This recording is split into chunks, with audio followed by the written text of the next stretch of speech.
Each and every incident हम लोग detailed inquiry कर रहे हैं। कई इंसिडेंट्स में बहुत ही एक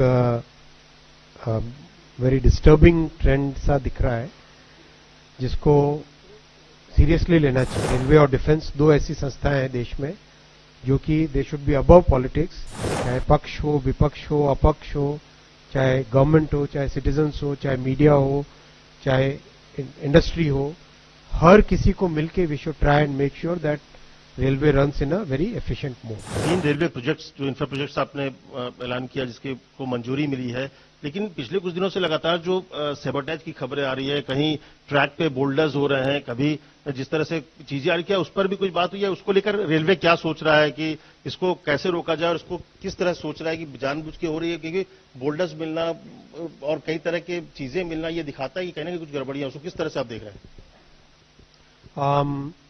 बहुत ही सेंसिटिव मुद्दा है।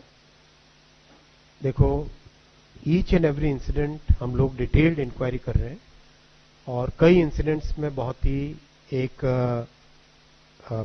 वेरी डिस्टर्बिंग ट्रेंड सा दिख रहा है, जिसको सीरियसली लेना चाहिए। और मैं नहीं मानता कि रेलवे कोई पॉलिटिकल आरोप प्रत्यारोप का विषय है। रेलवे एक ऐसी संस्था है, रेलवे और डिफेंस दो ऐसी संस्थाएं हैं देश में जो कि they should be above politics, जिसमें हमें कहीं पर भी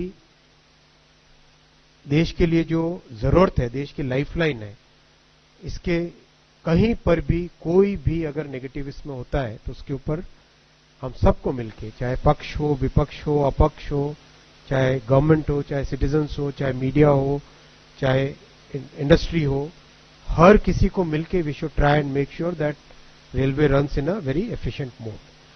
सारा फोकस उस पे है और इसके अलावा मैं ज्यादा कुछ कहना नहीं चाहूंगा, लेकिन जरूर इस तरह की एक डिस्टर्बिंग ट्रेंड दिखाई दे रही है। और कुछ आज न्यूज़पेपर्स में भी मैंने सुबह पढ़ा था, कुछ ऐसी खबरें भी आई हैं जो और भी डिस्टर्बिंग है।